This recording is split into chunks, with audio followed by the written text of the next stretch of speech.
안녕하세요. 저는 친정언니와 미용 일을 하고 있는 여성입니다. 애틋한 딸 한 명을 두고 있는 엄마이기도 하고요. 친구가 소개해줘서 이 사연 채널을 알게 되었답니다. 적적하게 지내는 가운데 큰 힘이 되어주더군요. 그러면서 옛 기억들이 새록새록 생각나는데 저 역시 굴곡 많은 인생사를 살아왔던지라 많이 공감도 되고 힘을 얻기도 했답니다. 우선은 친정언니가 제보하라 용기 주어 이 사연글을 적어보게 되었답니다. 끝까지 들어주시면 감사하겠습니다. 저는 어렸을 적 가난한 친정에서 자랐습니다. 우리 때의 가난이란 사실 다들 고만고만한 형편이긴 했지만 저희 집은 조금 더 특수한 경우였던 것 같습니다.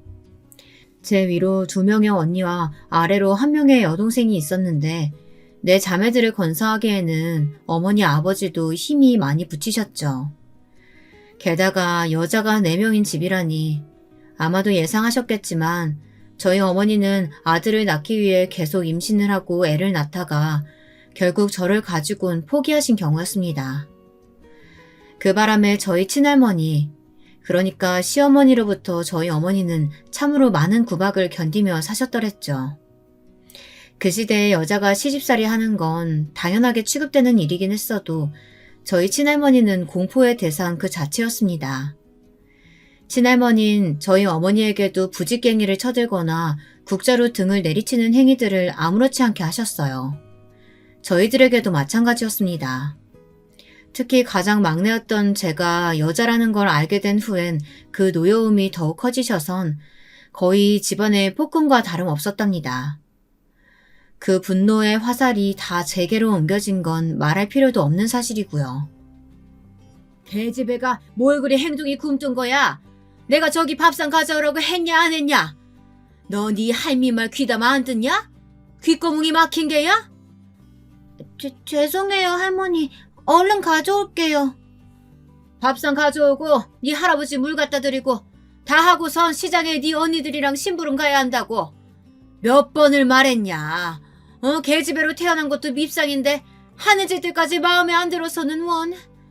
아유. 애미야, 자식 교육 너 똑바로 시켜. 네 딸년들 똑바로 교육시키라고. 안 그럼 내가 아주 혼쭐을 내줄 거야.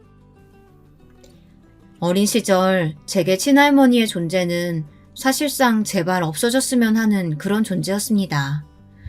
나쁜 생각이라는 것을 알면서도 그렇게 바라고 있었죠. 이런 제 마음을 아는지 어머니께서는 저를 특히 더 어르고 달래며 이렇게 말씀하시곤 했죠. 미선아, 다 지나갈 거야. 할머니도 너희가 밉고 싫어서 그런 게 아니고 엄마가 마음에 안 드니까 그래서 괜히 너희들한테도 화풀이하는 거야. 다 엄마 탓이니까 너무 할머니 원망하지 말렴. 알았지? 엄마, 그게 무슨 말이야? 난 무슨 말인지 모르겠어. 도대체 모르겠다고. 왜 아빠는 엄마를 할머니한테서 보호해주지 않는 거야? 엄마는 왜 툭하면 할머니한테 싫은 소리 들어야 하는 거냐고. 우리는 왜 툭하면 종아리를 얻어맞아야 되는지 다 모르겠다고. 나 이 집 싫어. 정말 너무 싫어서 이젠 지긋지긋해. 제가 한맺집 말을 하며 소리를 내면 어머니는 그런 저를 껴안고 한참을 엉엉 우셨습니다. 마치 할머니 앞에선 울지 못한 울음을 막내딸을 껴안고 원 없이 운다는 듯 참으로 서럽게 우셨어요. 그 울음소리가 너무 가슴이 아파 지금도 가끔씩 그날의 장면을 떠올리곤 합니다. 저희 친정언니들 역시 저처럼 모두 할머니를 증오하고 하루빨리 집에서 나갈 날만을 기다리곤 했는데 그것을 가장 먼저 이뤄낸 건 첫째 언니였습니다.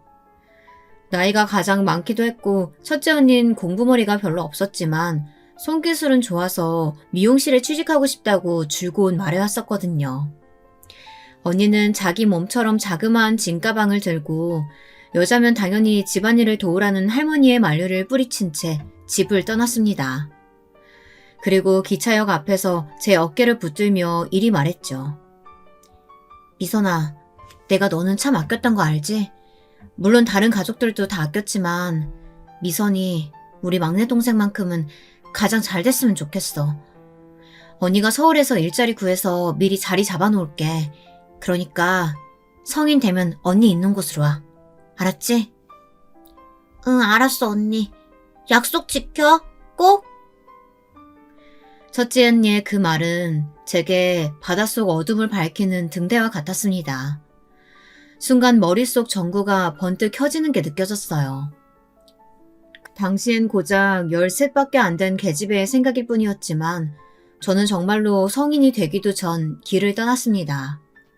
첫째 언니가 있는 곳으로요. 제가 생각보다 이르게 길을 떠나게 된 데는 한 사건이 있었는데요. 바로 어느 날 여느 때처럼 시어머니의 모진 소리를 들어가며 밥을 차리고 있던 어머니가 그대로 부엌에서 쓰러져 병원으로 이송된 것이에요.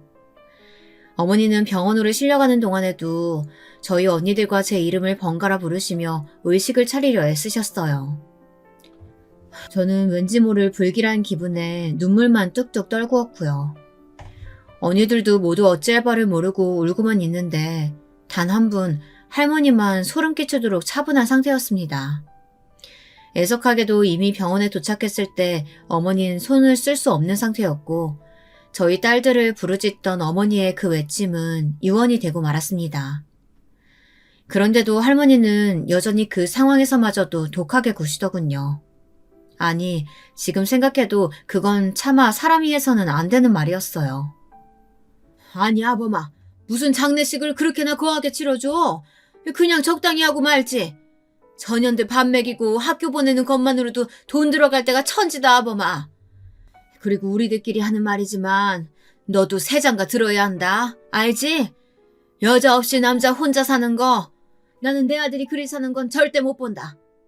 일단 동네 사람들 시선도 있으니까 한 1, 2년 조용히 있다가 새장가 들어.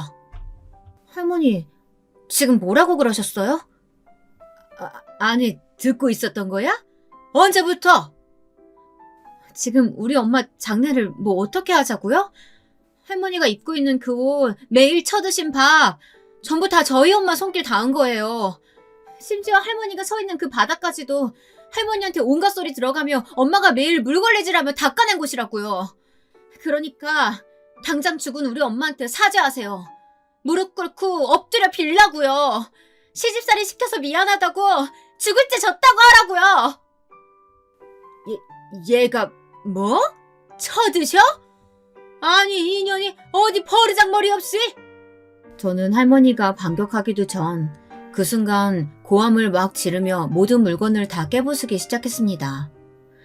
할머니도 아버지도 이미 제정신이 나가서 피가 흐르는지도 모르고 물건을 부수는 절 보더니 무섭긴 했는지 차마 말리지는 못하고 경찰에 신고를 하더군요. 허나 동네 주민들과 경찰이 합세해 말릴 때까지 전 멈추지 않았습니다.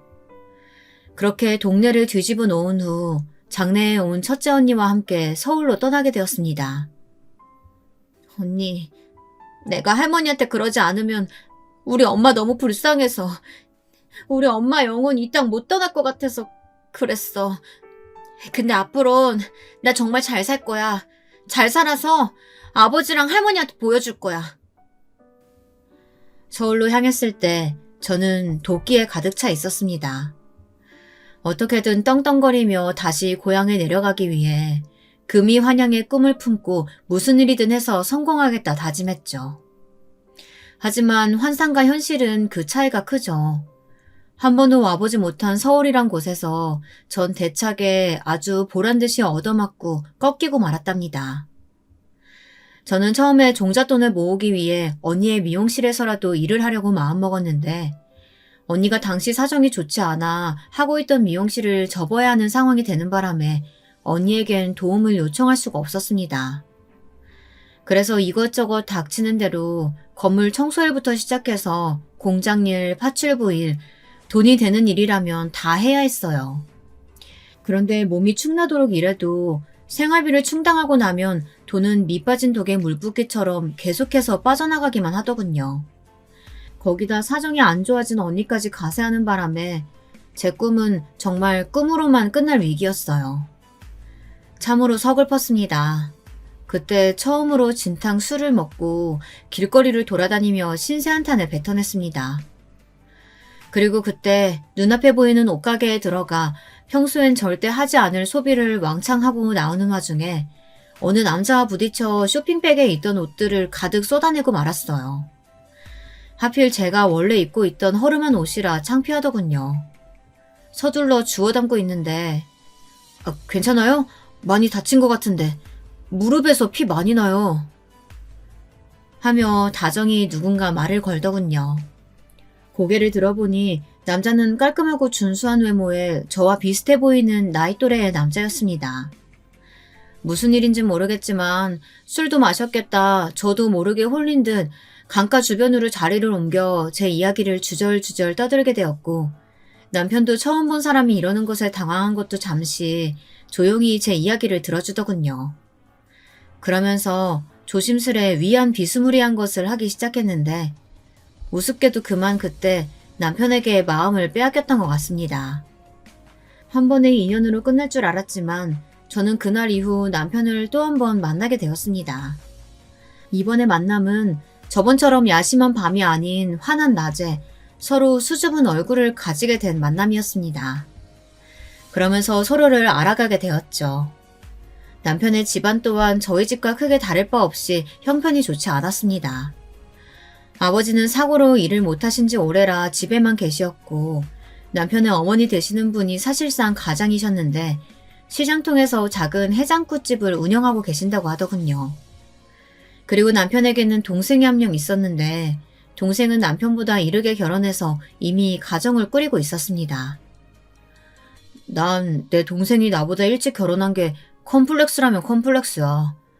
사실 집에선 내가 장남이기도 하고 다들 내가 일찍 결혼할 줄 알았는데 나보다 동생이 더 잘나서 그런가? 모든 면에서 뛰어나서 그런지 걔는 결혼도 빨리 하더라고. 그것도 완전 부잣집 여자랑. 찌질해 보일 수도 있겠지만 나는 내 동생이 참 부럽고 질투나고 그렇다. 남편의 동생은 꽤나 잘나가는 대기업 사원에 대학교 역시 전액 장학금으로 다닐 만큼 공부를 잘했다고 하더군요. 어딜 가나 주목받는 외모에 공부 머리까지 갖췄으니 남편과는 당연히 비교가 될 수밖에 없었다고 합니다. 거기다 남편은 성적이 부진해서 대학가를 엄두는 내지 못하고 그저 어머니 식당 일이나 돕고 있었는데 그 바람에 늘 잔뜩 위축되고 주눅이 들어 있었어요. 저는 그 점이 참 마음 아팠습니다. 저 역시 아들이 아니란 이유 하나만으로 오랫동안 고통받고 힘들어 보았잖아요. 남편 역시 저와는 다르지만 비슷한 그림자를 가지고 있다 생각하자 그런 남편을 더욱 보듬어주고 싶어졌어요. 아니야, 당신은 누구보다 빛나는 사람이야. 나를 구해준 사람도 당신이고. 난 당신과 함께 행복한 미래 꾸려나갈 자신 있어. 혼자면 못 갈 길이어도 둘이면 갈 수 있다고 하잖아. 그 말에 은은히 미소 짓던 남편. 그렇게 저는 프로포즈 아닌 프로포즈를 하며 남편과의 결혼을 결심하게 되었습니다. 제가 남편과 결혼하기 위해 시어머니를 찾아간 자리에서도 남편의 동생인 서방님과 동서가 함께 와 있었는데요.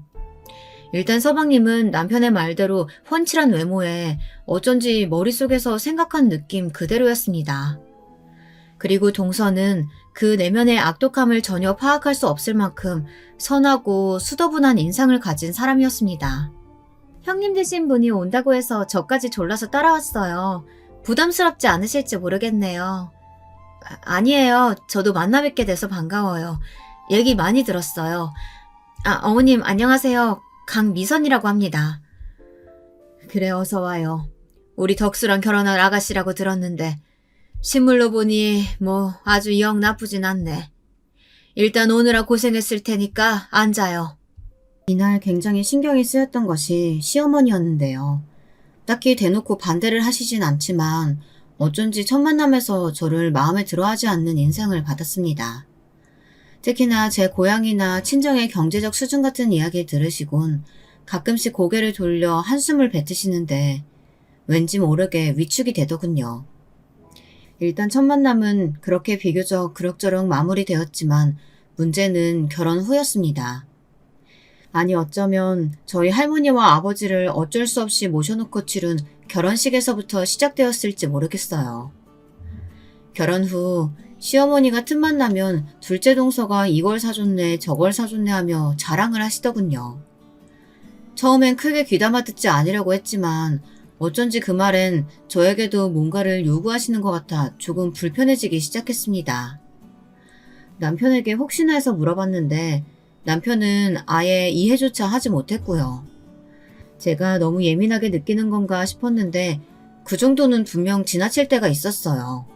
가령 동서는 신혼여행 때 이 정도의 어마어마한 선물을 준비했는데 너는 지갑을 사온 거냐 하는 말이라던가 자기 취향이 아니라 올해는 못 쓰겠다는 말이라든지 그런 것들이요. 왜 효도의 기준이 꼭 돈이 되어야 하는지 내심 답답하고 섭섭했죠. 아무리 그래도 내가 손윗 사람인데 대우까진 바라진 않았어도 조금만 다정히 대해주시지. 동서와 날 대하는 온도 차이가 너무 많이 나는 것 같아. 소갈이 하는 거 말곤 할 수 없는 게 없던 나날들이었습니다. 그러다 어느 날엔 어머니 생신이라서 평소 가장 좋아하시는 컬러인 하얀색 가방을 준비해 갔는데요. 생각했던 반응과는 너무 다른 반응이 나와서 당황스러웠습니다. 아이고, 가방이 뭔 하얀색이냐? 어머님이 저번에 갖고 싶다고 하셔서 사왔는데 별로세요? 그랬나? 근데 아무래도 하얀색은 때가 너무 많이 타서 들고 다니진 못하겠구나. 반품하기도 그렇고 참 돈 아깝네. 너는 센스 좀 키워야겠다. 그 센스는 우리 예쁜 둘째 아가한테 배워라. 손 아랫사람이지만 배울 건 좀 배워야지. 그나저나 둘째 아가는 뭐 먹고 싶은 거 없니? 저번에 내가 해준 갈비찜 맛있다고 했지? 아무래도 너 온다고 해서 그것 좀 해놨어. 가져가라. 사돈 어른도 좀 챙겨드리고. 감사합니다, 어머님. 제 생각까지 다 해주시고. 근데 어머님, 이 하얀색 가방 어머님이랑 아주 잘 어울릴 것 같은데요? 다시 한번 매보세요. 여보 봐봐. 이쁘지 않아? 어머님, 제가 저번에 선물해드린 옷이랑 매면 더 멋스러울 것 같아요. 어머, 그래? 우리 둘째 아기가 이쁘다고 하니까 이쁜 거지 뭐. 알았다. 고맙구나. 동서의 말에 바로 얼굴이 바뀌어 그러냐며 하시는 시어머니. 남편 역시 이를 보고 무슨 생각이 들었는지 약간 표정이 굳어졌습니다. 근데 또 티를 내긴 뭐했는지 넘어가더군요. 비참해진 건 저 한 사람뿐이었어요. 시아버지도 서방님도 모두 제가 겪을 감정에 대해선 아무도 생각지 않더라고요. 다만 이 시기에 제게 그나마 힘이 되어주셨던 분이 있었으니 바로 가정부 아주머니셨습니다. 동서가 시어머니를 위해 고용한 분이셨는데 제가 속상해하는 기색이면 저에게 다가와 과일 같은 것을 내어주시며 조용히 위로해 주시더군요. 아까 많이 속상했죠? 먹고 힘내요. 많은 단어는 아니었지만 그 말로도 충분히 위안이 되었습니다. 그리고 또 한 사람이 있었으니 예상외로 동서였습니다. 동서는 눈치가 빠른 사람이었어요. 동서의 친정이 부자라는 것에 사실 조금 거리감을 느껴 편하지 않은 상태였는데 분위기가 안 좋아지면 바로 화제를 돌려 저를 추켜 세워주려고 하더군요. 그 노력이 보이니 저도 조금씩 동서가 다르게 보였습니다. 게다가 어느 날은 제가 생각지 못한 이벤트까지 준비했더라고요. 남편에게도 못 받아본 이벤트를 말입니다. 너 우리 둘째 아가가 사준 이 가방 봤니? 내가 이미 자랑했나? 너도 이 가방 어디 건지 알지? 백화점에서만 살 수 있는 물건이야. 하기야 아무리 총구석에서 자란 너라도 알 건 알겠지. 그날도 여지없이 동서 자랑을 해대며 하나부터 열까지 동서의 훌륭한 점을 일일이 열거하시는 시어머니를 상대하느라 저는 지쳐 있었는데요. 제가 집에 갈 때가 되자 갑자기 동서가 마중을 나오겠다며 따라 나오더니 남편 차 쪽으로 와서 제게 쇼핑백 하나를 건네더라고요. 저 형님, 제가 형님 것도 사왔어요. 사실 형님과 친해지고 싶어서 주는 뇌물이기도 하고요. 별거 아니지만 예쁘게 들고 다녀주세요. 어머, 고마워 동서. 내 것까지 준비했을 줄은 몰랐는데 난 뭐 줄 게 없어서 어떡하지? 괜찮아요 형님. 형님 기뻐하시는 그 표정이면 저한테 충분해요. 말을 참 이쁘게 하는 모습에 제 마음도 작게 일렁였어요. 사실 돈이 많은 집안에서 태어났으니 그저 거만하고 조금은 저한테 텃세도 부릴 것으로 예상했는데 의외로 첫인상처럼 수더분하고 사람이 진실하더군요. 자신의 속 이야기까지 하며 다가오는 모습에 깊은 감동을 받기도 했습니다. 아마 동서가 잠깐 커피를 마시자며 저를 부른 날이었을 거예요. 형님이 저를 어떻게 생각하실진 모르겠지만 저 겉으로 보이는 모습처럼 막 행복한 집에서 자란 건 아니에요. 물론 저희 아버지가 큰 회사 운영하시고 그 덕에 제가 편히 산 건 맞아요. 하지만 저는 단 한 번도 행복하지 못했거든요. 우울증도 있었고요. 어느 날은 엄마가 안 되겠는지 절 데리고 병원에 데려가시기도 했는데 약 먹어도 고쳐지지가 않더라고요. 얼른 아이를 가져야 이 병이 나아질까 싶기도 하고. 저나 그이가 계속 아이 갖기 위해 노력 중에 있거든요. 제가 나이가 많은 편이 아닌데 왜 안 생기는지 모르겠어요. 요즘은 아무튼 아기도 안 생기고 해서 더 우울한 것 같아요. 동서가 그런 사정이 있었구나. 나는 전혀 몰랐네. 동서가 힘들게 자랐을 줄은. 사실 나야말로 동서한테 미안한 마음이 드네. 괜히 부잣집 사람이라고 해서 새침하고 고집 있는 사람일 거라고 생각했거든. 근데 동서를 경험해보니까 정말 성숙한 사람이더라. 고마워. 시어머니가 매번 이렇게 모질게 굴 때마다 막아주고 노력해줘서. 그리고 아이는 사실 하늘이 주는 거라고 하잖아. 분명 엄청 이쁘고 튼튼한 아기 천사가 오려고 시간이 좀 걸리는 걸 거야. 그러니 긍정적인 마음가짐으로 조금만 기다려보자. 그럴까요? 정말 그럴까요, 형님? 그렇게 말해주시니까 제 마음이 너무 편해져요. 고마워요, 형님. 형님은 전생에 제 언니였을 것 같아요. 왠지. 눈물을 글썽거리는 눈으로 저에게 고맙다며 폭 안기는 동서를 보니 저는 순간 제가 정말 친언니라도 된 듯한 기분이 들었습니다. 딸부잣집에서 자라 언니들 간의 유대관계엔 익숙한 편이었지만 그래도 막내였기에 언니들의 보살핌을 받는 것에만 익숙했었는데 동서에게 언니란 단어를 들으니 어딘지 모르게 내게 힘이 생긴 것 같은 동서를 지켜주고 싶은 그런 마음이 들더라고요. 마치 제가 남편에게 그런 마음을 가졌던 것처럼요. 남편은 제가 동서와 사이가 가까워지자 이상한 듯 고개를 갸우뚱했어요. 어떻게 배경이 다른 동서와 친해졌는지 궁금해하더라고요. 그러면서 갑자기 모임을 갖자고 하더군요. 모임? 갑자기? 당신은 사방님 불편해하잖아. 아니야. 당신이랑 재수씨가 친하게 지내는 거 보니까 나도 동생네 부부를 너무 못 챙길 것 같아서 말이야. 이참에 친해지고 형제간에 소원했던 거 풀면 좋지. 그땐 남편의 음험한 속내를 모르고 저 말을 고지고대로 믿었는데요. 사실상 모임에서 발생하는 돈을 부담할 여력도 되지 않았지만 남편은 꼭 동생네 부부와 함께하는 모임에 반드시 참석하려고 했습니다. 그러면서 점점 동서에게 다가가 자신이 하려는 사업에 대해 이야기를 늘어놓기 시작하더라고요. 재수씨, 사실 이 사업은 제가 많이 준비한 사업이에요.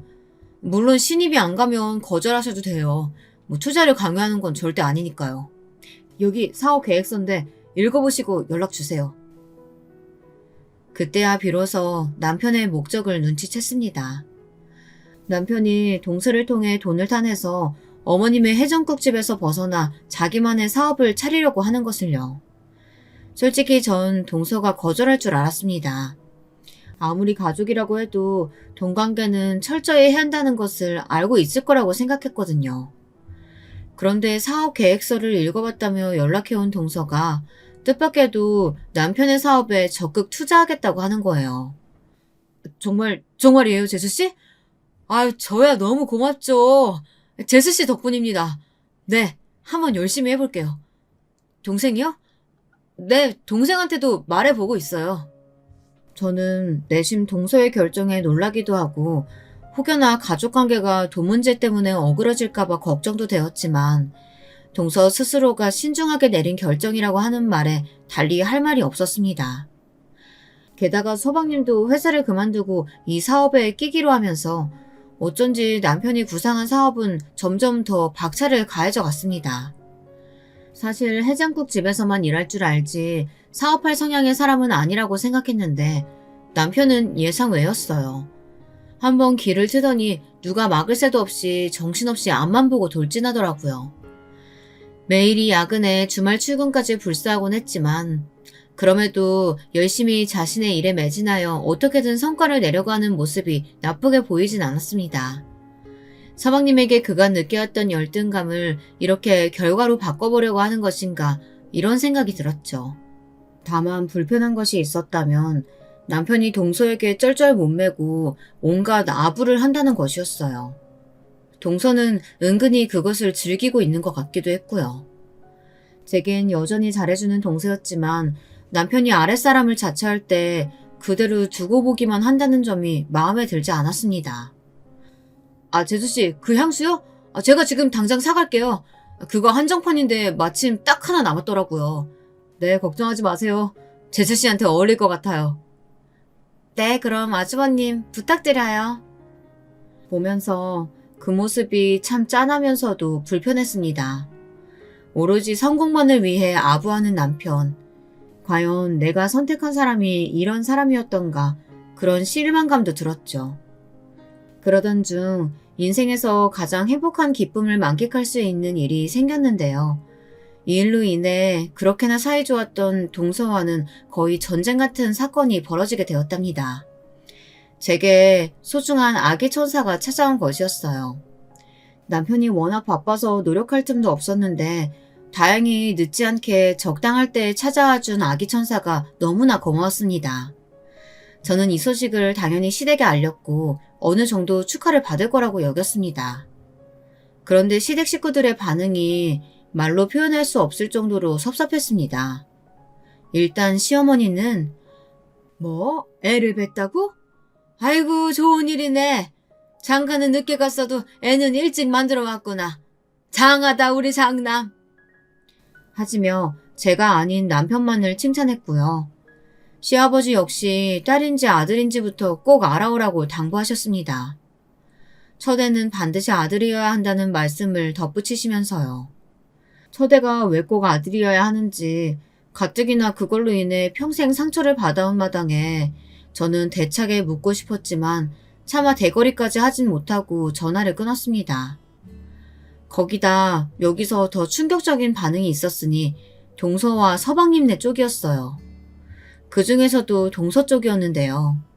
사실 동서에게 이야기하기 전엔 많이 망설여지긴 했습니다. 아무래도 동서는 무려 5년 동안 아기를 기다려왔는데 생기지 않아 힘들어했고 가뜩이나 요즘 우울한 표정들이 보여 마음이 안 좋았거든요. 저 동서, 전할 말이 있는데 사실 나 아기 가졌어. 동서한텐 조금 미안하네. 동서가 요즘 마음고생 많은 거 아는데. 네? 형님이 아기를 가졌다고요? 제가 아니고 형님이요?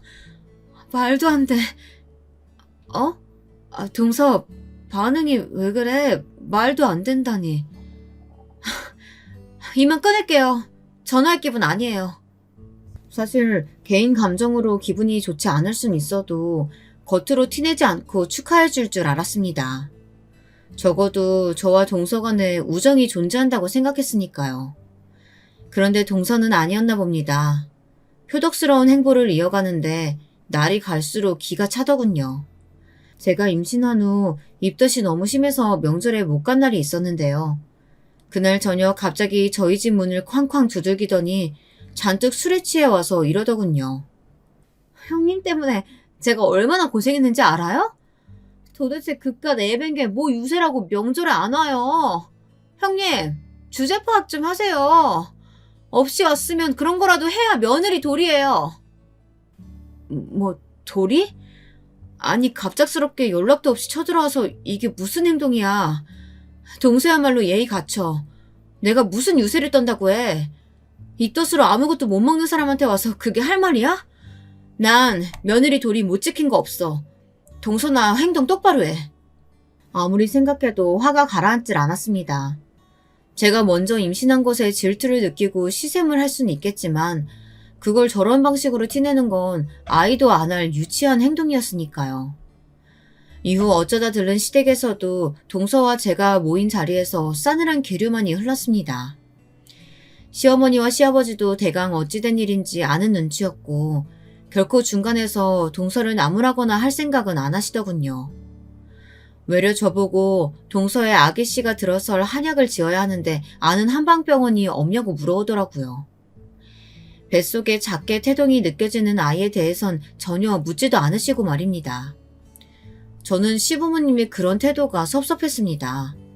동서와 저를 놓고 하는 시부모님의 비교야 이미 겪어올 대로 겪어와 익숙해졌다고 생각했건만 이런 식으로 상처를 입게 되니 또 새로운 상처가 느껴질 만큼 가슴이 아프더라고요. 그래, 너야 순풍순풍 잘 낳겠지. 근데 난 우리 둘째 아기가 걱정이다. 너도 알겠지만 걔가 마음이 오중이 어리니? 아마 너가 임신하고 속 쓰려 죽을 건데 네가 손윗사람이라 말도 제대로 못하고 말이야. 너 행여나 둘째 앞에서 임신했다고 잘난 척하거나 애기로 사람 속 들쑤시지 말아라. 알겠니? 어머님, 제가 왜 그러겠어요. 그리고 동서 말 못하진 않던데요. 저번에 저한텐 명절날 안 왔다고 아닌 밤중에 집까지 찾아와서 한바탕 소리 지르고 갔어요. 저나 남편이나 그 뒤처리 감당하느라 너무 힘들었고요. 어? 그날은 너도 없는 마당이라 왜 시켰는데? 아니 그래, 둘째 애가 아무튼 그 정도로 마음이 힘들다는 거야. 원래 사람이 마음이 힘들면 무슨 말이든 하는 법이야. 몸보다 더 고치기 힘든 게 마음의 병이라는데 우리 둘째 아가가 워낙 병약하다 보니까 그런 거야. 네가 이해하고 더 마음 넓게 써라. 그게 손윗사람이야. 그래, 네 시애미 말이 맞다. 그나저나 너는 딸이라고 했다고? 아이고, 암탉이 울면 집안이 망한다던데. 아휴, 마음에 드는 구석이 어째 하나도 없구나. 그러던 어느 날은 시어머니와 시아버지가 번갈아가며 제게 공격을 퍼부으시는데 멀뚱히 앉아 그걸 지켜보고 있는 남편에게까지 너무나도 화가 나버리고 말았습니다. 도대체 임신한 것이 뭐 그리 잘못이고 죄라고 이런 이야기를 듣고 있어야 할까요? 동서 눈치 보기 바쁘고 비위 맞추기 바쁜 시댁 식구들의 모습에 환멸이 느껴지는 순간이었습니다.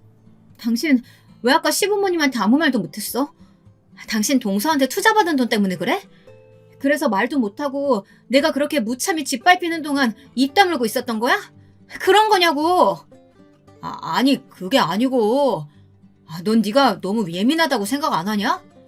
아니 재수씨가 마음 좀 상해서 그런 말 할 수도 있는 거지 뭘 그걸 가지고 우리 엄마 아빠한테까지 고스란히 일러바치고 있냐?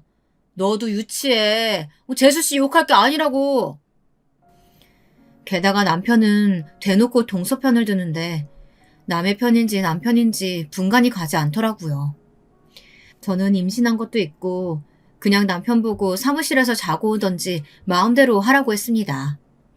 남편의 얼굴을 보면 동서가 떠오를 거고 그럼 시댁 식구들이 연달아 떠올라서 너무 마음이 괴로워질 것 같았거든요. 저는 차라리 태교에 집중하자고 생각하며 시댁과는 거의 연을 끊다시피 한 상태로 살았습니다. 그리고 또 저는 집에서 할 수 있는 부업 같은 걸로 무리하지 않는 선에서 제 수중의 돈을 만들어 나갔습니다. 남편에겐 어느 정도 마음을 풀긴 했지만 깊은 속내엔 경제적인 부분을 남편에게 기대하는 것이 싫었기 때문이죠. 그러던 중 첫애를 낳고 얼마 되지 않아 친정 언니로부터 연락이 왔습니다. 언니가 미용실을 다시 오픈했다면서 같이 일해보지 않겠느냐고 연락이 왔더라고요. 사실 그때는 육아가 바빠 그럴 여력이 없었기에 거절했지만 언니에게 반드시 꼭 미용 일을 배워서 언니를 돕고 싶다고 말해놓았습니다. 왜인지 그 길이 꼭 저와 잘 맞을 것 같았거든요. 물론 제가 첫애를 낳았을 때 동서건 시댁 사람들이건 저에게 딱히 크게 축하의 말은 건네지 않았습니다. 동서는 아예 얼굴 자체를 비치지 않았고 시어머니는 저와 아기를 한번 보고는 쓱 가버리셨죠. 시아버지는 아들이었다면 더 좋았을 텐데 라는 말을 구태여하며 가뜩이나 몸이 성치 않은 상태의 저에게 상처를 주셨답니다.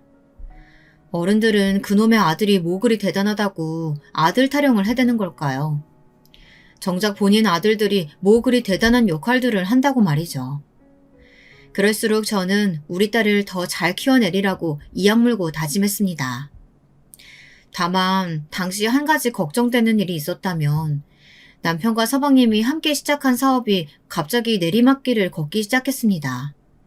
진행하던 사업에 큰 프로젝트에 문제가 생기고 중요한 거래처가 끊기는 바람에 입지가 위태로워진 것이죠. 서방님은 재빠르게 발을 빼버렸고 남편 홀로 남았는데 사실 성장하는 회사였지 기반이 자리 잡힌 회사가 아니었어요.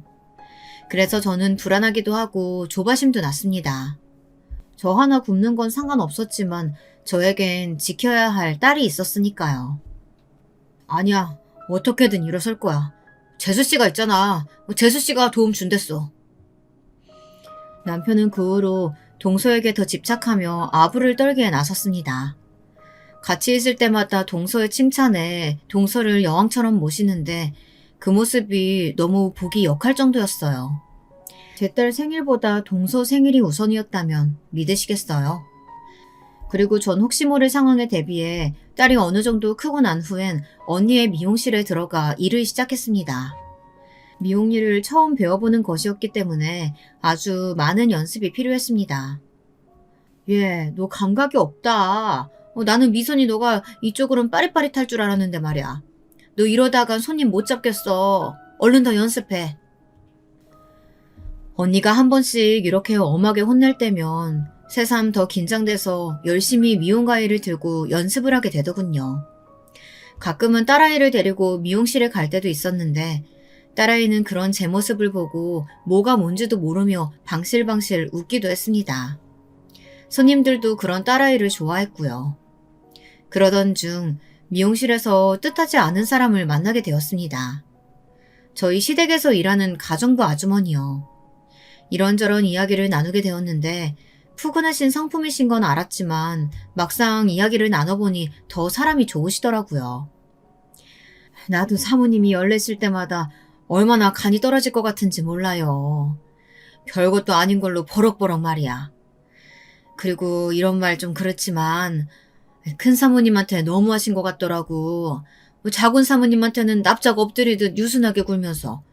사람이 어쩜 그래요? 내가 다 분통 터져 죽는 줄 알았어요. 이해해 주셔서 감사해요. 이런 말 들으니까 괜히 뭉클해지네요. 시댁에서 유일한 편이나 다름없던 가정부 아주머니와 터놓고 속 이야기를 하니 괜히 울컥하면서도 마음이 뭉근해지는 것 같았습니다. 그러다 아주머니께서 혹여나 아이 맡길 곳이 딱히 없으면 저녁 때는 시간이 되니 그때 부탁해도 된다고 하더라고요. 나는 자식들이 다 지방에 있고 저녁에 별로 할 게 없어서 적적해요. 그냥 믿고 애 맡겨주시면 잘 돌봐드릴게요. 돈은 적게 주셔도 상관없어요. 사실 남편 돈을 써가면서 시터를 고용하기 애매한 저녁엔 딸아이를 미용실에 데려오곤 했는데요. 그럴 수만 있다면 더 안심이 되고 우리 딸을 위해서도 더 좋을 것 같았어요. 거기다 적은 돈으로 봐주신다고 하니 너무나 감사할 따름이었습니다. 그렇게 저는 딸아이를 아주머니에게 맡기곤 미용실 연습에 박차를 가했죠. 다행히 실력은 빠르게 향상되어 갔습니다. 그러던 어느 날 여느 때와 같이 미용실에서 머리카락을 치우다 우연히 길을 지나던 동서를 보고 말았어요. 눈이 마주치진 않았지만 먼저 인사를 해야 하나 말아야 하나 순간 고민이 되었네요. 우리 둘 사이에 무수히 많은 일들이 있긴 했었지만 동서가 그런 행동을 한 이유가 단순히 질투심에 사로잡혀 그랬다는 것을 모르지 않았기에 만약에라도 나한테 사과를 한다면 그냥 눈 감고 용서해줄까 이런 생각이 들기도 했던 것 같습니다. 그래서 제가 먼저 나서서 동서를 부르게 되었는데요. 저는 아직도 그때 동서의 눈길, 행동, 말투 이 하나하나 다 잊지 못할 것 같습니다. 친구들과 함께 있던 동서가 저와 눈이 마주치더니 아주 무섭도록 노려보는데 마치 그 눈빛엔 살기가 어려 있었어요. 네, 형님. 오랜만이네요. 그래. 명절날도 우리가 따로따로 시댁에 가니까 이렇게 마주친 건 참 오랜만이네. 그래도 남편 통해서 소식은 듣고 있었어. 그러세요? 뭐 제 소식이야 별거 없는데. 그나저나 형님은 신수가 훤해 보이시네요? 미용실에서 일도 하시고. 그제야 저는 제가 입고 있던 옷 위에 떨어진 손님들의 머리카락 뭉치들을 보게 되었습니다. 조금 창피해져서 얼른 손으로 털어대자 피식 웃던 동서가 그러더군요. 형님 지금 보니까 그 미용사 일 형님한테 딱인 것 같아요. 배운 거 없고 가진 거 없음. 그런 손기술이라도 배워야 하잖아요. 잘 됐네요. 뭐? 지금 뭐라고 했어? 맞는 말 한 건데 뭐 찔리세요? 아 맞다. 그리고 아주버님한테 제가 부탁한 아침 식사 제때 가져와 달라고 말 좀 해주실래요? 내일은 중요한 약속이 있어서요. 그럼 가게 번창하세요. 저 바빠서 이만 가볼게요. 동서가 뒤돌아서는데 순간 눈앞이 뿌얘질 정도로 열이 솟고 동시에 다리는 덜덜 떨리는데 뒤이어 나온 친정언니가 무슨 일이냐고 묻더군요. 차마 털어놓지도 못하고 전 그날 그렇게 집으로 가버렸습니다. 집이 부유하니 평생 일하지 않아도 될 동서, 그리고 가난한 친정을 가진 저, 처절할 정도로 비교가 되었습니다. 심지어 자기 미치라고 생각하며 남편을 아무렇지 않게 부리는 모습들도 역시 저를 무시하는 것과 다름없다고 생각되었죠. 그런데 정작 더 큰 비극은 그 이후 벌어지고 말았습니다. 저는 아마 평생 그날을 잊지 못할 겁니다. 제 숨이 다하는 순간까지요. 그리고 그 여자를 미워할 겁니다. 비극은 제가 또 아이를 가지면서 시작되었습니다. 남편은 무조건 낳자는 주의였고 저도 생명은 귀하다고 늘 생각했기에 낳아서 잘 기르자고 다짐했어요. 역시나 남편은 저희의 둘째 아이 소식을 시댁에 알렸고 이때 전 당연히 동서에겐 따로 연락하지 않았는데요. 시댁에서 의외의 소식이 들려왔습니다. 갑자기 저희 소식을 듣고 그럼 축하 파티라도 하자며 주말에 오라고 하시더라고요. 첫애를 배웠을 때도 그런 축하는 없었는데 조금 얼떨떨했습니다. 일단 불러주시니 최대한 감사한 마음으로 향했는데요. 시댁에 들어서자마자 저는 그대로 기겁할 뻔했답니다.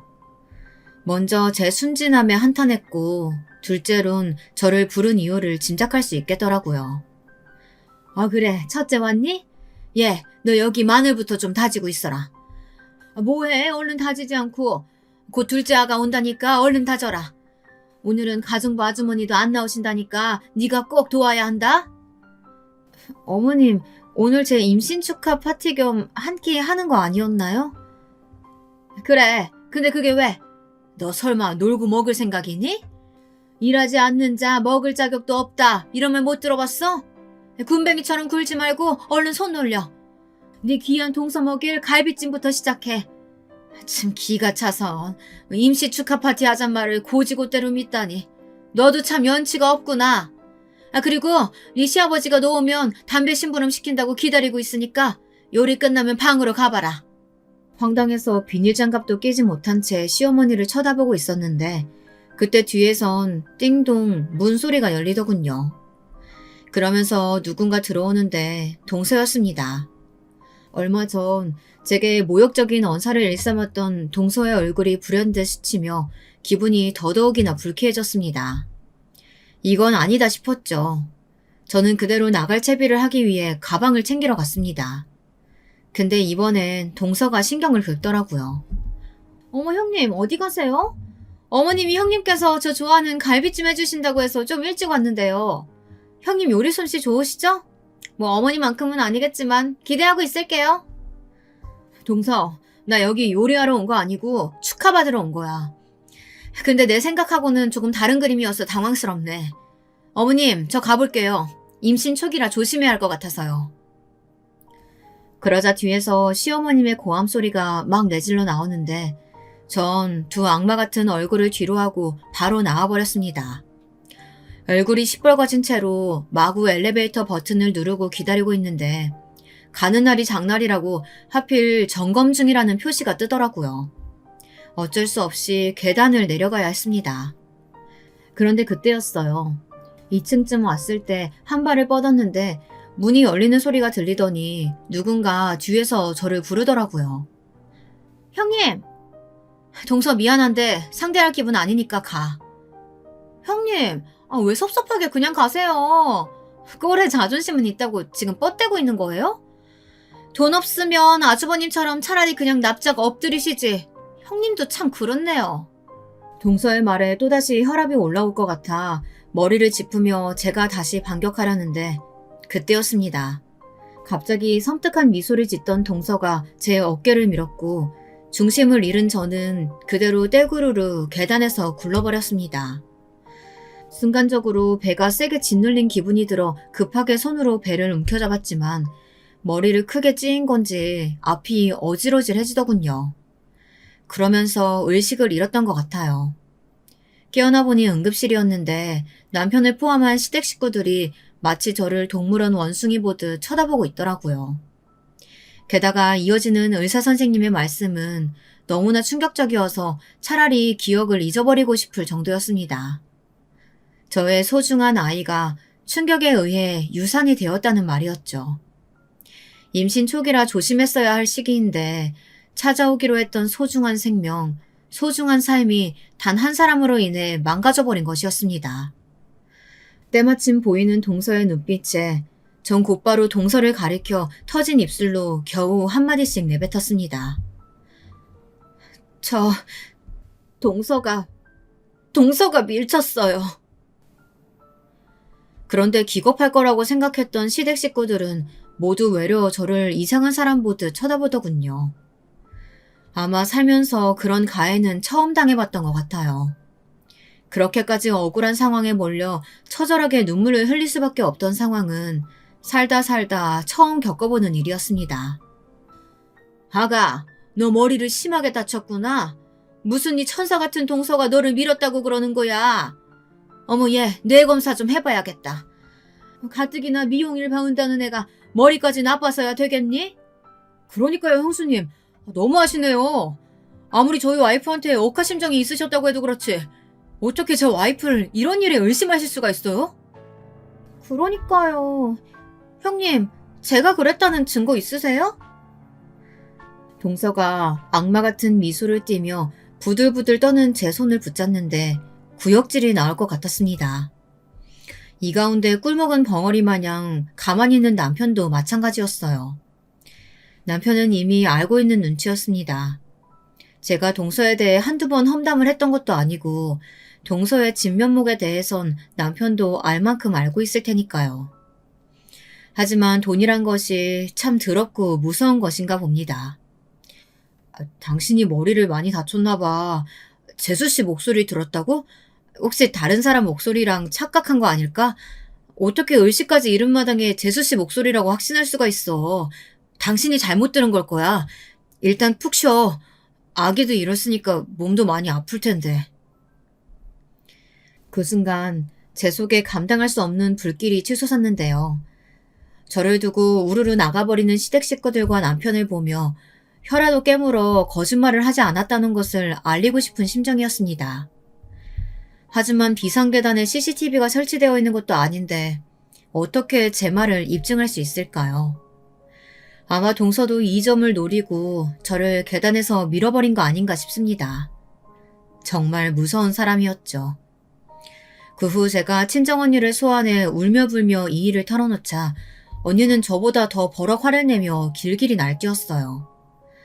당장 시댁에 쳐들어가겠다는 걸 일단은 말렸죠. 하지만 저는 언니처럼 화를 낼 기력도 없었습니다. 퇴원할 날이 되자 어느새 제 발은 이미 옥상으로 향하고 있었어요. 병원 옥상이요. 그간 너무 많이 지쳤던 것인지 살 의욕도 없고 밉지만 가족이라 믿었던 사람들이 일제히 저를 배척하는데 마음의 상처가 너무 가혹해서 이대로 눈을 감고 죽고만 싶었습니다. 그런데 참 사람 일이란 게 신기하죠. 제가 문을 열고 한 발을 디디려고 할 때 주머니에 넣어두었던 핸드폰에서 알림이 하나 도착하더라고요. 원래 같았으면 그대로 직진했겠지만 문득 우리 친정언니가 생각나면서 언니에게 유서 비스무리한 말이라도 남겨야겠다는 생각이 들어 핸드폰 메신저를 열었습니다. 하지만 예상치 못한 동영상 하나가 전송되어 있더군요. 의문이 들어 동영상을 재생시켜보니 그건 정말이지 기적 같은 동영상이었습니다. 동서가 저를 미는 장면이 여실히 찍혀있는 그런 장면이었는데요. 구도를 보니 제가 엎어진 계단 바로 아래층 계단에서 찍은 것 같은 영상이었습니다. 발신인을 보니 가정부 아주머니셨어요. 저는 바로 친정언니를 대동해서 경찰서로 향해 이 동영상을 보여주고 동서를 고소하겠다는 법적 의사를 밝혔습니다. 그리고 가정부 아줌마를 만나 자세한 상황을 들어보게 되었는데요. 더 기막힌 사실이 숨겨져 있더라고요. 내가 그날 사모님 댁에 못 가게 됐잖아. 근데 핸드폰을 놔두고 온 게 생각난 거예요. 그래서 나도 늙었나 보다 하고 사모님 댁 계단에 올라가고 있는데 작은 사모님이 또 큰 사모님에게 뭐라고 하는 소리가 들리더라고요. 그때 저도 모르게 힘들어하시던 큰 사모님 생각이 나서 이걸 큰 사모님 남편분에게라도 보여줘야겠다 싶어서 카메라를 켰어요. 근데 세상에 이 일이 일어난 거예요. 굴러떨어져 있는 큰 사모님을 작은 사모님은 한참이나 바라봤어요. 의식을 잃은 것도 알면서도 혼자 웃고 낄낄거리는데 무서울 지경이더라고요. 일단 저도 몸을 숨기긴 했지만 어떻게든 이 사실을 알려야겠다 싶어서 동영상 보낸 거예요. 심지어 아주머니는 저번 달에 동서가 통화로 절 밀어버려 애를 떼버리고 싶다는 말을 한 것도 엿들었다고 합니다. 경찰에도 그대로 증언을 해주셨고요. 덕분에 저는 평생 풀리지 않았을 한을 기어이 풀 수 있었죠. 기적의 동영상 덕분에 말입니다. 그리고 눈 감고 모른 척 하셨을 수도 있지만 그러지 않고 제게 동영상을 보내주시고 아이까지 돌봐주시는 아주머니에게 너무 감사드려 살해를 했습니다. 동서 역시 변호사를 썼지만 꼼짝없이 구속되어 법의 심판을 받았고요. 가장 통쾌한 건 시댁 식구들이 모두 제게 엎드려 조아리기 시작했다는 거예요. 동서가 그렇게 되었으니 서방님은 말할 것도 없고 남편은 동서의 지원을 못 받게 되자 안달이 나서 저에게 연락을 해댔어요. 하지만 저는 깡그리 무시했습니다. 참으로 통쾌한 한방이었습니다. 지금까지의 제 삶을 돌이켜봤을 때 이번 사건이 아니었다면 어쩌면 저는 아마 평생 누군가의 노래처럼 목에 줄을 묶인 채 아등바등 살아야 했을지 모릅니다. 하지만 이번 사건을 계기로 하나를 얻어갔어요. 지긋지긋한 결혼 생활을 청산한 것이요. 그것만으로도 저는 만족합니다. 동시에 인간보가 아직 자명하게 존재한다는 사실을 깨달을 수 있었고요. 세상을 전보다 좋은 시선으로 바라보게 되었답니다. 아직은 살만한 세상인 것 같아요. 좋은 사람들이 선한 용기를 가지고 행동하는 일이 종종 있으니까요. 지금까지 사연 들어주셔서 감사합니다.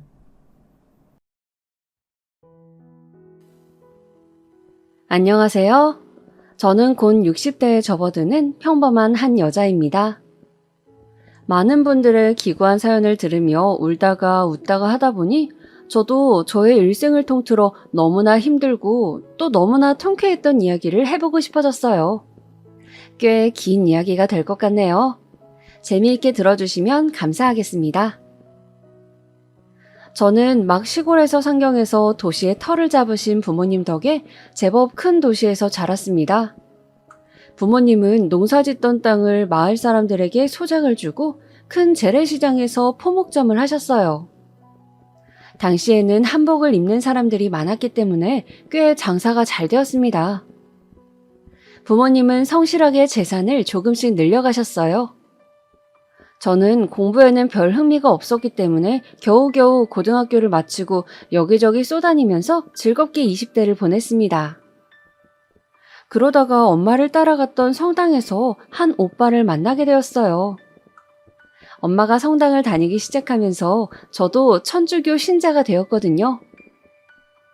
사실 저와 그 오빠를 연결시키려고 두 팔 걷어붙이고 나선 것은 오빠의 어머니였는데 성당에서 가끔 마주치면 항상 밝게 인사를 하시고 저희 모녀에게 너무나 친절하셨기 때문에 부모님은 예비 시어머니가 되실 분에 대해 좋은 인상을 가지고 계셨어요. 또 오빠네 집이 재산은 별로 없지만 직장은 제법 큰 회사를 다니고 있었기 때문에 우리도 사는 게 나쁘지 않으니 큰 욕심 안 부리는 게 좋을 수도 있다고 생각하셨던 것 같아요. 돈보다는 사람이 우선이라는 생각이셨죠. 저도 가끔 성당에서 마주치면 꾸벅 고개를 숙여 목례를 하던 키가 크고 준수한 외모의 오빠가 싫지 않았고 결혼을 통해서 뭔가를 얻고 싶다거나 그런 욕심도 딱히 없었기 때문에 지금껏 그랬던 것처럼 부모님의 말씀을 따르기로 했습니다. 그래도 혼사가 워낙 자식의 인생에서 큰일이다 보니 부모님은 예비시댁에 대해서 성당 사람들에게 물어 이것저것 정보를 알아보셨다고 해요. 사람들 사이의 평판에 대해 뒷조사 아닌 뒷조사를 하신 거죠. 제가 외동인지라 무척 걱정이 많으셨고 매사에 원래 철두철미 하셨거든요. 그렇게 한동안 열심히 알아봐도 오빠네 집안에 대해서는 좋은 이야기만 들려왔어요. 형편이 어려운 성당 어르신에게 식사를 자주 챙겨드린다는 이야기, 또 고아원을 방문해 정기적으로 후원한다는 이야기 등등 빠듯한 형편에도 다른 사람을 돕는 일에 언제나 앞장서서 나선다는 이야기들이었어요. 인품을 가장 중시하셨던 부모님은 그런 부모 밑에서 자란 아들이 얼마나 반듯하겠냐며 살면서 내 딸 서럽게 하지는 않을 것 같다고 그 집에 저를 시집 보내기로 결정하셨죠. 그래서 저는 양가 부모님들의 추진으로 28살의 나이에 조금 늦은 결혼을 하게 되었습니다. 시어머니는 시장에서 야채 장사를 하셨는데 저를 보고 곱게 자라서 아기 같다며 자신이 끼고 보살펴주고 싶다 하셔 저희 부부는 시부모님과 합가를 해서 살게 되었어요. 저는 시부모님과 함께 지내는 것이 싫지 않았습니다. 항상 웃으며 제 이야기를 들어주시고 딸을 챙기는 것처럼 살갑게 대해주셨기 때문이죠.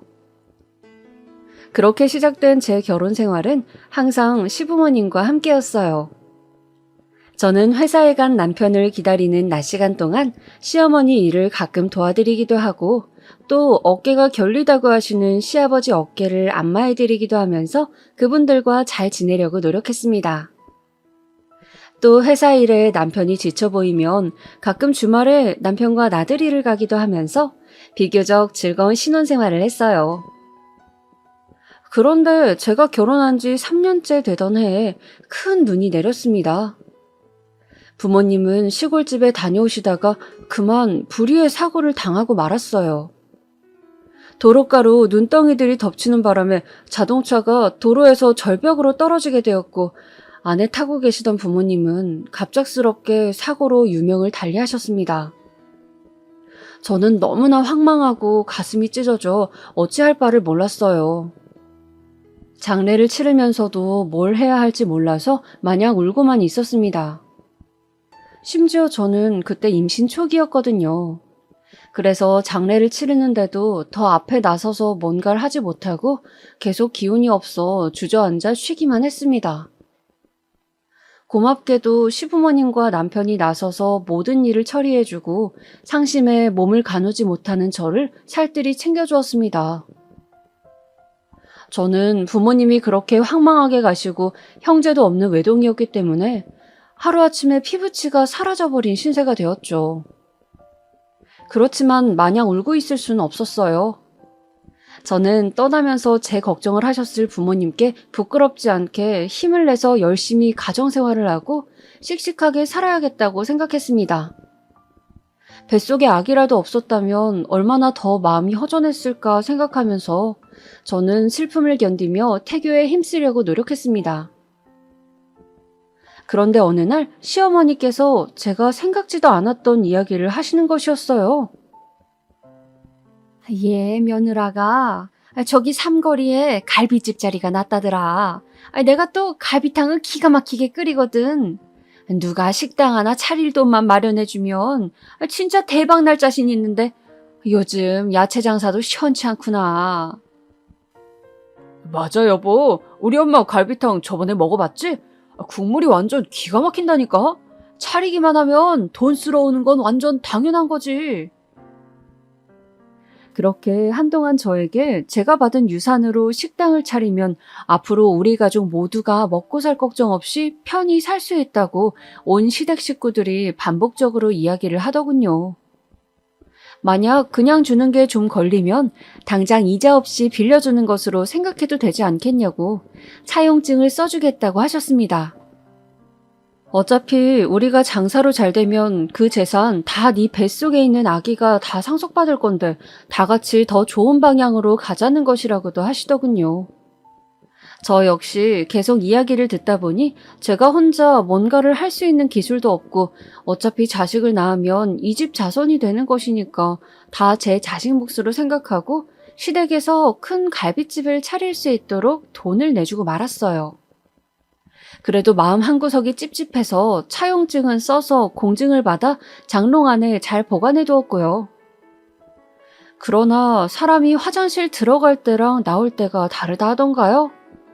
부모님이 돌아가시고 유산을 전부 시댁에 드린 후로 어쩐 일인지 시부모님께서 예전보다 저를 꾸짖거나 구박을 하는 일이 잦아지더군요. 특히 어머니가 웃으시면서 조금 면박을 주시곤 하더군요. 농담 같기도 하고 진담 같기도 한 그런 말들이었어요. 설거지하고 싱크대에 물방울이 몇 방울 튀었다며 이런 것도 제대로 못하냐라고 크면서 너무 곱게 크기만 한 거 아니냐 뭐 이런 이야기들이요.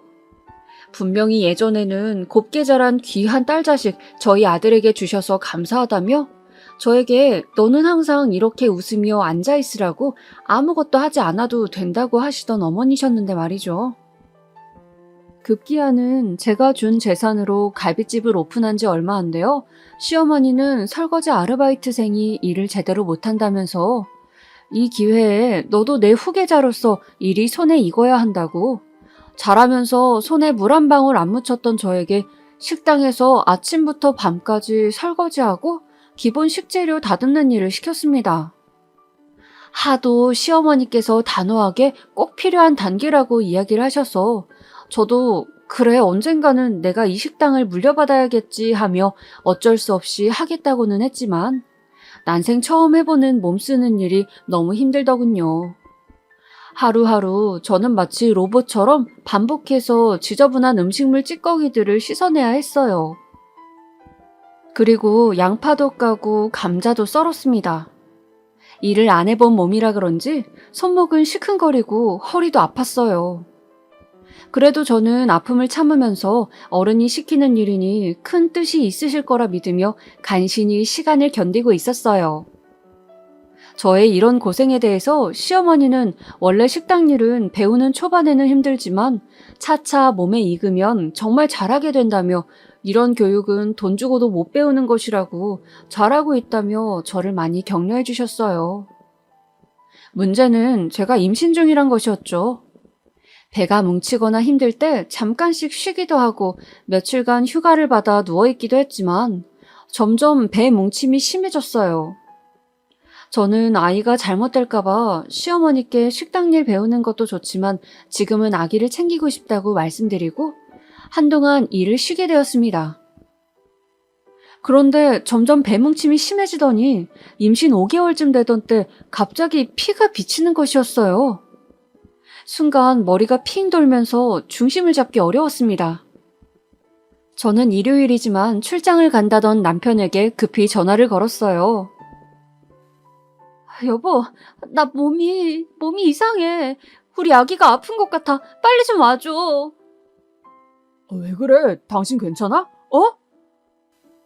남편은 다행히 근처에 있었다며 정말 빨리 달려오더군요. 그래서 뭉친 배를 잡고 응급실로 급하게 갔습니다.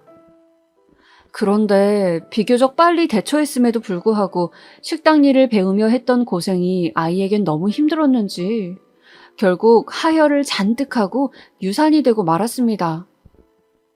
유산이 되었다는 소식을 듣는데 너무 눈물이 나더군요. 아기를 제가 잘 지켜주지 못한 것이 너무 한스럽고 미안했어요.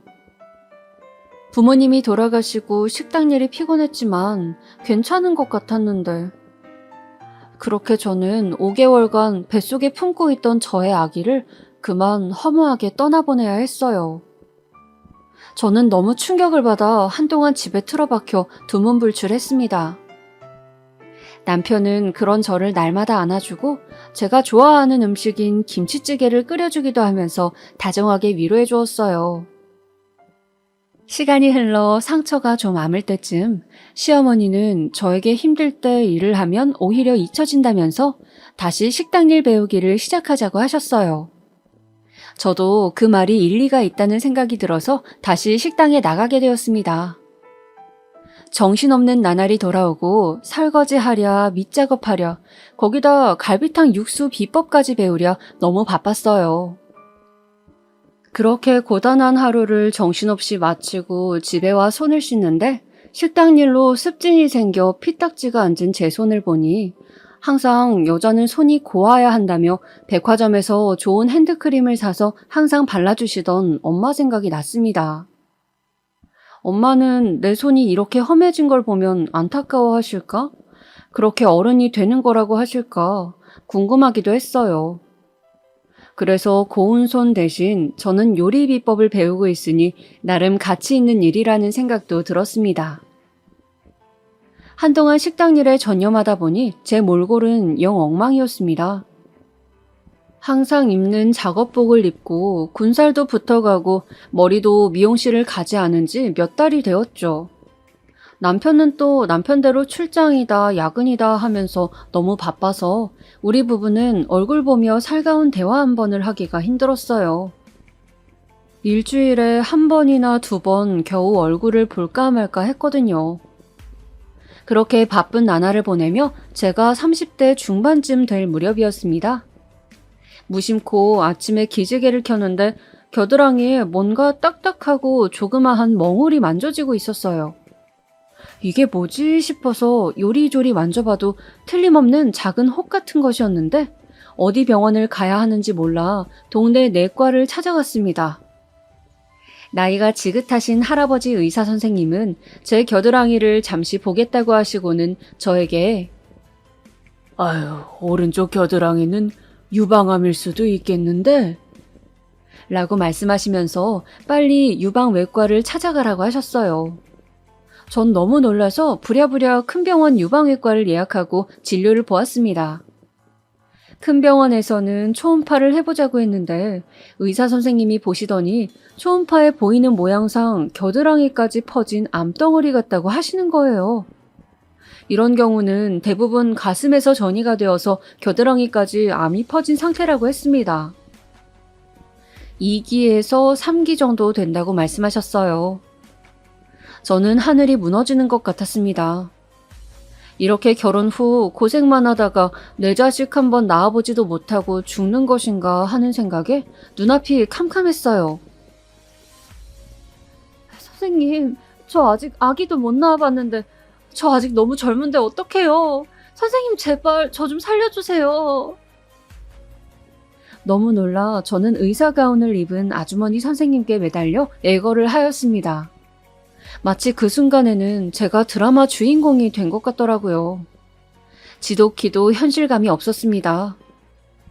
지푸라기 잡듯이 매달리는 저의 모습을 측은하게 바라보던 의사 선생님은 제 등을 토닥거리며 저를 진정시켜 주셨어요.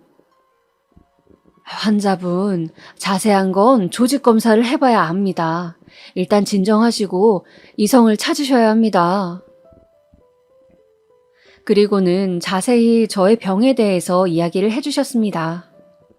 수술 후 생존 확률은 30%에서 50% 정도라고 하더군요.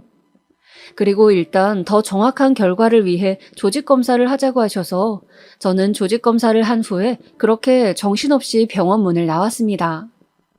아주 맑고 화창한 봄날이었어요.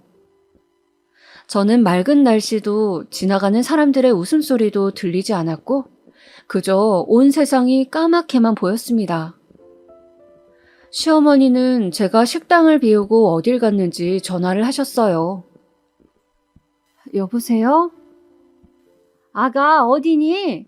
말도 없이 식당을 비우고 나가면 어떡해. 지금 손님들이 들이닥쳐 정신없으니 얼른 들어오너라. 어머니는 많이 바쁘신지 빨리 오라는 말만 하고 전화를 끊으셨어요. 저는 식당에 일하러 갈 기분이 아니었는데 말이죠. 어쩔 수 없이 일을 마무리하고 저녁에 식구들과 상의를 해봐야겠다는 생각을 했습니다. 그리고 그날 저는 모두가 늦은 저녁 식사를 하는 자리에서 저 오늘 병원 다녀왔는데 세상에 제가 유방암이래요. 2기에서 3기 정도 되고 생존 확률은 반보다 조금 안 된다고 해요. 떨리는 목소리에 제 말이 끝나자마자 시어머니가 말했어요. 뭐라고? 아가 어쩌니? 아니 젊디 젊은 네가 무슨 유방암이야? 하느님 세상에 어떻게 이런 일이 우리 집에? 어머니는 갑자기 눈물을 왈칵 흘리셨습니다. 오랜만에 본 남편 역시 놀란 듯 말없이 수저를 내려놓고 그저 멍하게 식탁만 바라보고 있더군요. 시아버지는 제 손을 잡고 우리가 곁에 있어줄 테니 힘내서 치료에 전념하자고 이야기해 주셨습니다. 저는 그래도 가족들이 있어서 얼마나 다행인가 생각하면서 많은 위로를 받았어요. 그렇게 저는 유방암에 걸린 저 자신을 받아들이려 애를 쓰면서 조직검사 결과가 나오는 한 달 동안 집에서 다시 쉬게 되었습니다. 그런데 저는 집에서 종일 지내다가 우연히 발견한 단독주택 뒤편 다락방에서 우연히 판도라의 상자를 열게 되었죠. 그날은 청소라도 좀 해두려고 밀대걸레와 먼지털이를 찾고 있었어요. 어머니께 여쭤보니 먼지털이는 집 뒤편에 있는 다락방에 있다고 하시길래 저는 한 번도 가본 적이 없던 다락방으로 향했습니다. 말이 다락방이라고 하지만 실제로 보니 그냥 작은 방이고 나름 정리가 되어 있었어요. 먼지털이는 눈에 띄질 않아 저는 책장 위에 있는 상자에 있나 싶어 의자를 끌어다 와서 올라서고 손을 휘저어 보았습니다. 무슨 정리함 같은 것들이 거기 잔뜩 있었어요. 저는 그 박스를 꺼내서 열어보았습니다. 박스 안에는 남편의 통장과 잡다한 서류들, 그리고 제 보험 서류 등이 있었어요. 아, 이게 여기 있었구나 생각하며 저는 먼지털이가 아니라는 생각에 다시 일어서려다 문득 남편의 통장을 처음 본다는 생각이 들었어요. 호기심에 열어본 통장에는 별 내용은 없었는데 한 가지 이상한 점이 있었어요. 동일한 이름의 사람에게 남편이 다달이 50만 원씩을 붙여주고 있었던 거예요. 시점은 저와 결혼하고 6개월쯤 후부터더라고요. 꼬박꼬박 한 달에 한 번씩 말이에요. 저는 뭔가 좀 찝찝한 기분은 들었지만 사업상 돈을 붙일 때가 있는 것인지 다음에 한번 물어야겠다고 생각하고서는 먼지털이를 다시 뒤지느라 잊고 말았습니다. 어차피 저는 생활비를 어머님께 받고 있고 남편도 월급을 어머니께 드리고 있어서 남편하고 바로 돈 얘기할 일이 별로 없었거든요. 어머니께서 저희에게 식당의 수입과 신랑의 수입을 합쳐 연금도 넣고 투자도 하고 있다고 하셨고 주기적으로 확인도 시켜주셨으며 제 용돈도 넉넉하게 주시고 계셨습니다. 그날 저녁 모두가 늦은 저녁을 먹고 있을 때 갑자기 어머니께서 조심스럽게 이야기를 꺼냈습니다. 얘야, 그런데 이런 거 물어보기 좀 뭐하다만 혹시 보험에서 암 진단금이 나온다더냐? 말씀을 꺼내시는 어머니께서는 잔뜩 제 눈치를 살피시는 것 같았습니다. 밥을 먹는 시아버지와 남편의 수저 소리도 어쩐지 어색하게 들렸어요. 아, 네, 어머니. 부모님이 생전에 제 보험을 꽤 많이 들어두셔서 아마 5천 이상은 진단금이 나오는 것으로 알고 있어요.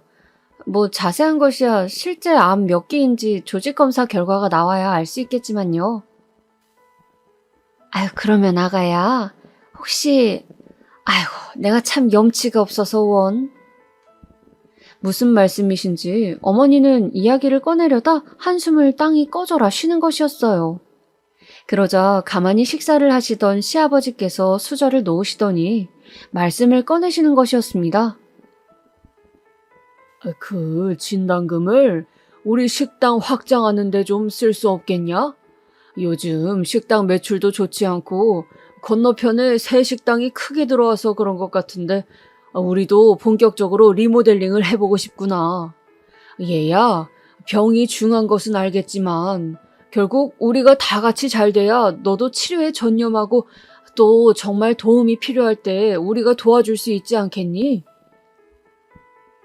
그것은 좀 뜻밖의 말씀이었습니다. 제가 알기로는 요즘도 매출이 꽤 괜찮은 걸로 알고 있었고 건너편에 큰 식당이 새로 들어선 것은 맞지만 제 치료비로 써야 할 돈인데 망설여졌습니다. 그건 좀... 저도 일단 제 치료비로 쓸 돈을 가지고 있어야 마음이 편할 것 같아요, 아버님. 혹시 모르는 게 사람 일인데. 지금 그 말은 우리가 너를 모른 척하기라도 한단 말이냐? 너 식당 물려준다고 일 가르치면서 애쓰는 애들 애미는 안 보이더냐? 아무리 네가 아프다지만 어떻게 그렇게 네 입장만 생각하니? 사람이 마음을 넓게 써야 병도 낫고 모든 일이 잘 풀리는 거야. 에잉?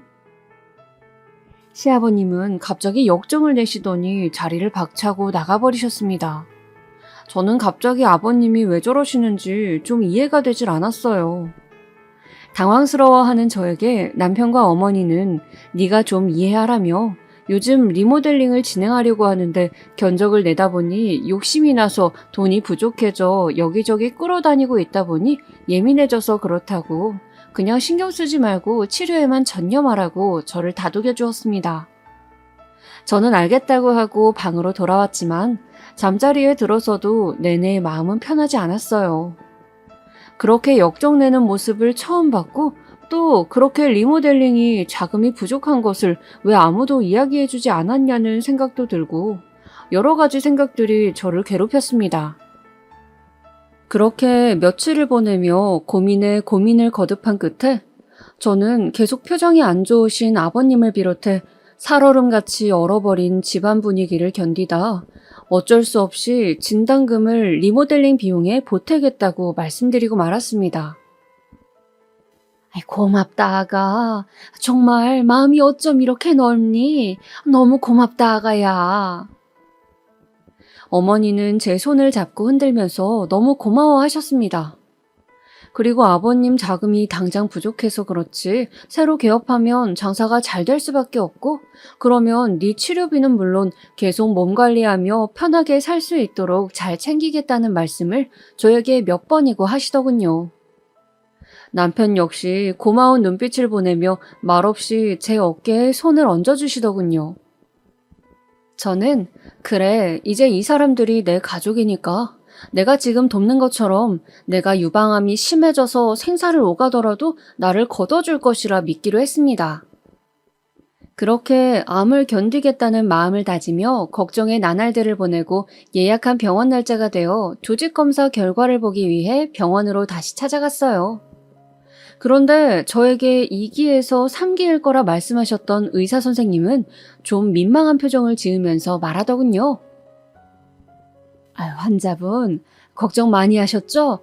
초음파 상에는 암처럼 보였는데 조직검사 결과 암이 아니었습니다. 그냥 피부 진피층에 생긴 물혹이네요. 가끔 이런 경우가 있긴 합니다. 축하드려요. 암이 아니라니, 세상에 이런 오진이라뇨. 저는 너무 기쁘고 또 기뻤습니다. 저번에 암 선고를 받을 때도 현실 같지 않았지만 오진이라는 선생님의 말씀이 이번에도 믿기지가 않더군요. 그래서 저는 다른 큰 병원을 찾아가서 조직검사를 또 해보았습니다. 혹시 진짜 암일 수도 있는데 라는 마음이 들었기 때문이죠. 그런데 정말로 천만다행히도 정말 오진이 확실했습니다. 그냥 제 겨드랑이에는 3cm의 작은 물혹이 있는 것 뿐이었어요. 아주 간단한 시술로 피부를 째내고 제거할 수 있다고 했습니다. 다른 병원에서 물혹이라는 소견을 듣고 저는 그동안 저의 고생을 부모님이 하늘나라에서 안타까워하셔서 저를 구해주려고 애쓰시는 것 같은 기분이 들었어요. 즐거운 마음으로 집을 향하는 제 발걸음은 날아갈 듯 하였습니다. 어서 빨리 이 기쁜 소식을 가족들에게 알려야지 하는 마음에 저는 다시 가게로 돌아가야 할 시간이었지만 지금쯤 집에 계실 어머니 아버지가 뵙고 싶어서 집으로 향했어요. 오늘 가게 장부 정리를 하시겠다고 정리할 것이 많아 집에서 처리한다고 하셨거든요. 들뜬 마음으로 현관문을 열고 들어서자 안방에서 두런두런 목소리가 들려왔습니다. 저는 방문을 열려고 문고리를 돌리다가 듣지 말았다면 좋았을 이야기를 듣고 말았어요. 그래, 그 아가씨와는 잘 정리하기로 한 거지? 시모의 목소리였습니다. 네, 이번에 그 사람 진단금이 나오면 그걸 주고 잘 마무리하면 될 것 같아요. 그냥 잠깐 재미로 만났던 건데 이렇게까지 돼서 심려를 끼쳐 죄송해요, 엄마. 그래, 지금 네 안사람 명의 집에 월세로 있다고 했었지? 얼른 정리하고 내보내라. 우리에게 그런 사정이 있으면 진작 이야기하지 그랬어. 남자가 사회생활하면서 여자 만날 수도 있지. 그런데 뒤탈이 없는 애를 만나야지. 결국 이게 뭐냐? 돈이나 몇 천씩 뜯기고 앞으로 정신 차리고 살거라. 시아버지의 목소리였습니다. 저는 방으로 들어가려다 놀라서 순간 몸이 굳는 것 같았어요. 아가씨? 월세로 들어와 있다고? 뭔진 몰라도 불길한 예감이 들어 일단 조용히 집에서 나온 다음 허겁지겁 그 당시 월세를 줬던 부동산으로 달려가서 제 명의의 아파트에 월세 계약서를 썼던 사람의 인적사항을 확인하였습니다. 28살의 젊은 여자더군요. 당시 저에게는 시부모님께 유산을 빌려드릴 때 처분하지 않고 남겨둔 아파트가 하나 있었습니다. 그 아파트는 가게 위치와는 멀어서 제가 가게 일을 돕게 되면서 월세를 주었어요. 그때가 아마 제가 유산하기 좀 전이었습니다. 그냥 조용해 보이는 참한 아가씨였던 기억이 나요. 계약서 쓸 때 한 번 본 적이 있었거든요. 그때 그 여자가 부동산을 찾아와 여러 집을 둘러보고는 제 집을 몹시 마음에 들어하며 꼭 계약하자고 했던 기억이 나요. 머리가 아팠지만 잘 정리해보니 그렇다면 그 여자는 제 남편의 내연녀였던 거예요. 그리고 남편이 알려준 대로 제 명의 집에 월세를 들어왔고요. 그런데 왜 굳이 바람을 피려면 다른 데서 펴도 될 걸 제 아파트로 이사를 온 걸까요? 걸릴 위험이 더 커질 텐데. 저는 남편이 바람을 폈다는 사실도 혼란스러웠지만 그보다 그 여자가 왜 내 집에 월세를 들어왔는지가 더 궁금했습니다. 순간 불이 번쩍하고 튀는 것 같았어요. 50만 원. 남편 통장에서 다달이 빠져나갔던 그 돈. 그 돈은 바로 제가 다달이 받고 있는 월세 금액과 같았던 것이었습니다. 남편이 월세를 내주고 제가 월세를 받고 있었던 거예요. 그 여자는 공짜로 제 집에서 살고 있고요. 생각이 여기까지 미치자 저는 다시 그 다락방으로 미친 듯이 뛰어가서 남편 통장을 찾아냈습니다. 정확히 언제부터 감히 우리 부모님이 물려주신 내 집에 그 여자를 들인 건지 알아야 했어요. 온몸이 부들부들 떨리고 너무 화가 났지만 저는 최대한 이성적으로 대처해야 한다고 다짐하면서 침착하게 통장을 찾아갔습니다. 통장은 저번에 봤던 그 낡은 상자 속에 있었습니다. 저는 그 통장을 뒤져 월세가 나간 최초 날짜를 확인했어요. 기억으로 임신 때였지만 보다 정확히 정리를 해보기 위해서요. 날짜를 찾아보니 역시 제가 임신했을 때가 맞았습니다. 이 썩을 놈이 제가 임신한 몸으로 시어머니에게 야채 다지는 일과 설거지를 하며 무리를 했을 때 그 여자와 짜고 제 집에 그 여자를 공짜로 살게 한 것이었어요. 내가 허망하게 아기를 잃고 눈물을 흘릴 때 남편은 그 여자와 뒹굴었겠죠. 우리 부모님이 사주신 집에서요. 당장 찢어 죽여도 시원치 않을 놈. 그리고 언제 알았는지 모르지만 시부모님 역시 이런 사실을 알고도 저에게 진단금을 받아내 그 여자를 떼내는 데 쓰려고 했다는 것도 저에게 너무 큰 충격으로 다가왔습니다. 리모델링에 돈이 부족하다는 시아버지의 말은 새빨간 거짓말이었어요. 그 여자가 협박이라도 한 건지 몰래 해결하려고 그 돈이 필요한 거였습니다. 마누라 암 진단금을 가지고 내연녀에게 주려던 거였어요. 저는 갑자기 내가 무슨 드라마의 주인공이 된 건가 싶고 눈앞이 아득했습니다. 그토록 나를 위해주고 가족이라고 살갑게 대하던 이들이 뒤로 이런 짓들을 벌이고 있었어요. 저를 기만하고 철저히 속였습니다. 생각이 여기에 미치자 뒤늦게 부모님의 유산을 전부 시댁으로 넘긴 건 역시 너무 후회스러웠습니다. 내가 왜 그런 바보 같은 짓을 했을까? 아무리 임신 중이었다 해도 너무 쉽게 결정할 일이 아니었는데 너무도 제가 한심하고 바보 같았습니다. 지금껏 속으면서 당하고 산 것이라니. 그날 저는 병원 다녀와 기분이 안 좋다고 둘러대고 혼자 강원도 바닷가를 갔습니다. 부모님과 가끔 여름에 놀러 가곤 했던 호텔이 있었는데 그곳에 찾아가 해지는 밤바다를 보면서 많이 울었습니다. 나를 철저히 속인 이 인간들은 더 이상 내 가족이 아니다. 나는 반드시 내 부모님 재산을 되찾을 것이며 또 이 인간들이 철저하게 망하게 할 것이다. 라는 다짐을 하면서요. 그리고 다음날 저는 집으로 돌아가 말했습니다. 제가 어제 병원에 조직검사 결과를 보고 왔는데 어머니, 저 이제 진짜 어떡해요? 암이 2기나 3기가 아니라 아예 말기래요. 사방에 전이가 되어서 더 이상 수술이 의미가 없다고 하더라고요. 수명이 길어봤자 3개월일 거라고 해요. 저는 애써 슬픈 기억들을 떠올리면서 거짓 울음을 구슬프게 울었습니다. 일부러 물파스를 발라 눈을 퉁퉁 붓게 하고서는요. 어디서 그런 연기력이 나왔을까요? 저의 눈물 연기는 제가 봐도 그럴듯한 지경이었습니다. 그러고는 시부모님께 이야기했어요.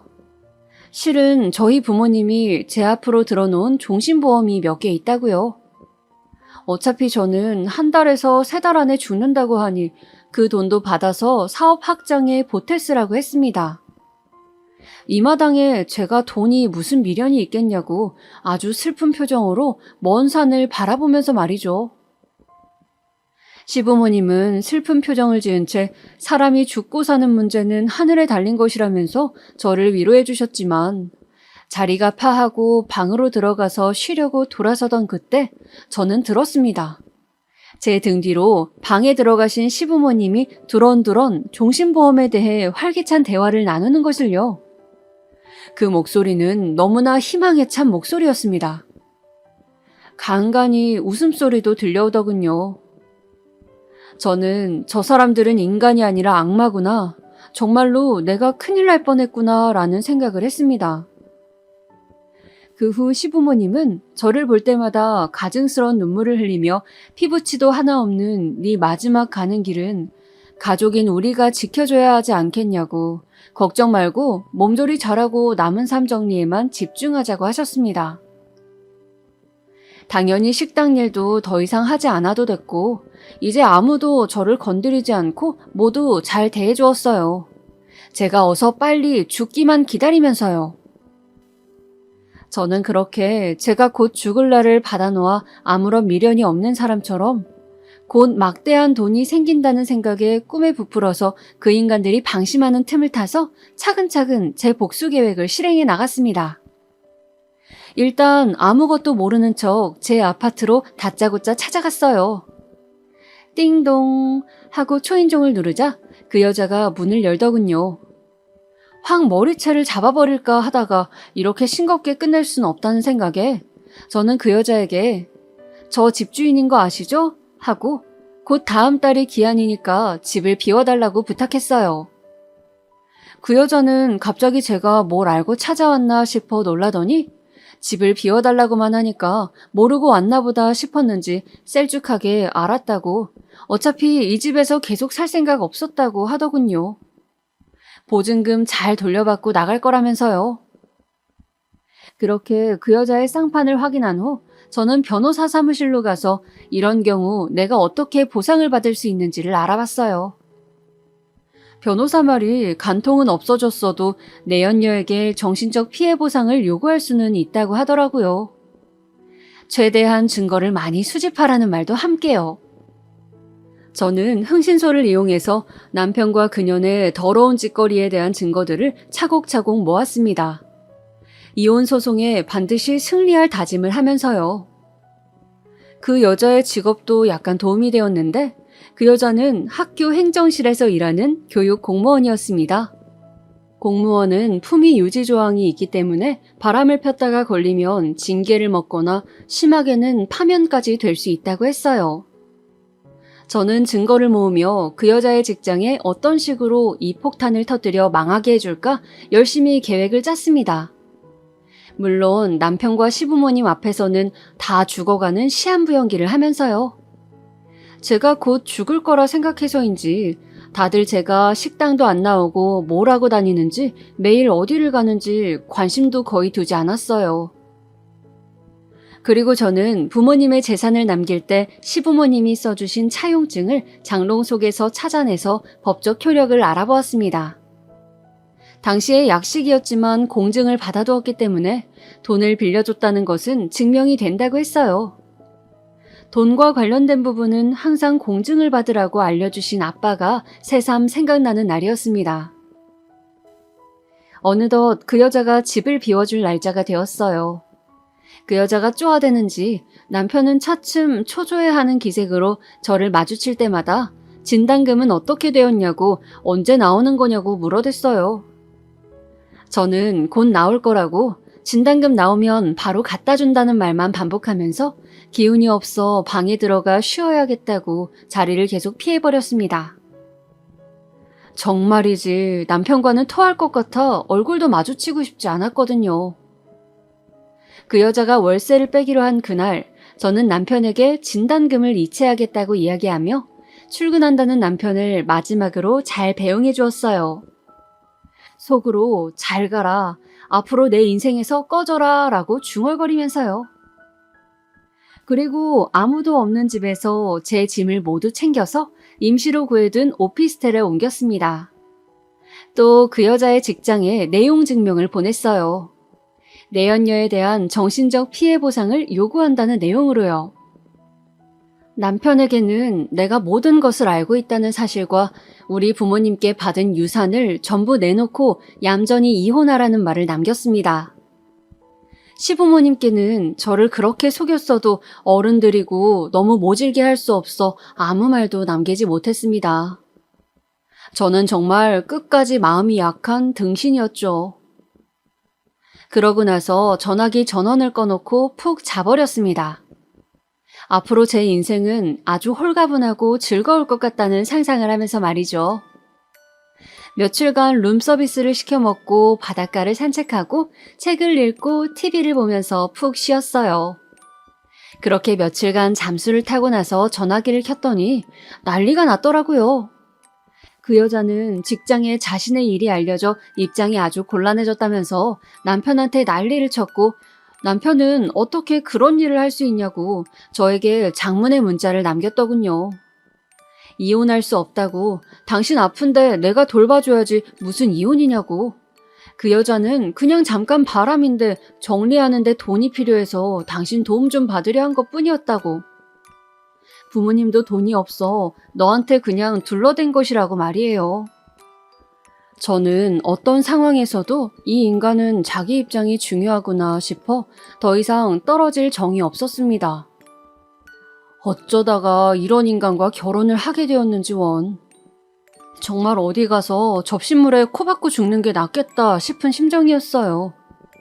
저는 나 암 아니라고, 오진이라고, 우리 부모님 유산 법적으로 다 받아낼 거니 식당 내놓고 정리해서 곱게 주는 게 좋을 거다라고 말하며 그동안 나를 속였던 결혼 생활에 대한 위자료도 두둑히 챙겨 넣으라고 말했습니다.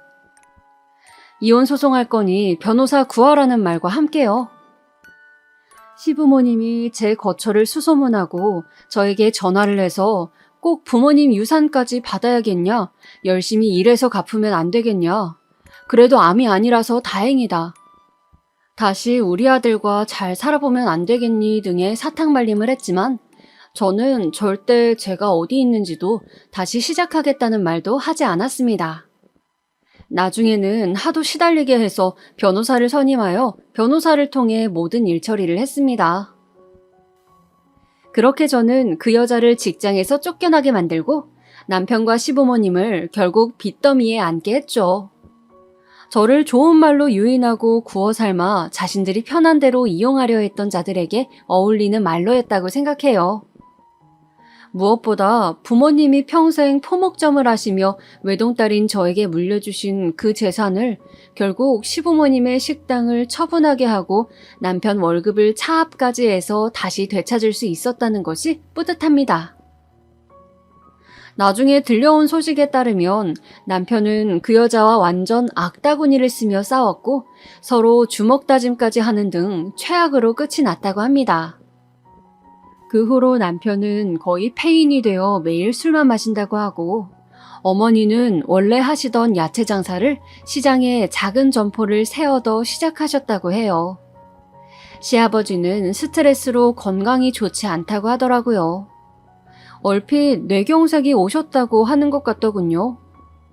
아프시다고 하니 한편 마음은 안 좋았지만 그래도 어쩔 수 없다고 생각하기로 했습니다.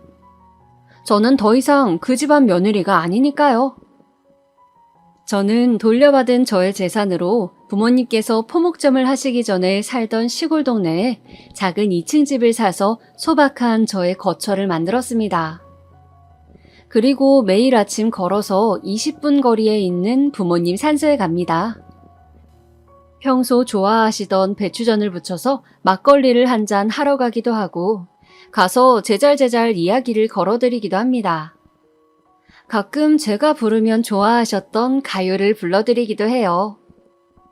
그렇게 한참을 앉아있으면 마치 예전에 같이 살던 시절 부모님과 소파에 앉아 정답게 이야기를 나누던 젊을 때의 저로 돌아간 것만 같습니다. 제가 애교를 부리거나 장기자랑을 할 때마다 박장대소를 하며 박수를 치시던 아버지의 모습과 그만 장난하고 과일 먹으라며 핀잔을 주시면서도 미소를 지으시던 어머니가 떠오릅니다. 부모님 생각이 오래 나는 날은 눈물을 흘리기도 하지만 대부분 웃으며 산소를 내려옵니다. 물론 그렇다고 그동안의 힘든 삶이 아예 없던 일이 되는 건 아니어서 이런 편안하고 꿈 같은 하루들의 끝에는 가끔 그 집에서 식당 일을 하고 있는 악몽을 꾸기도 해요.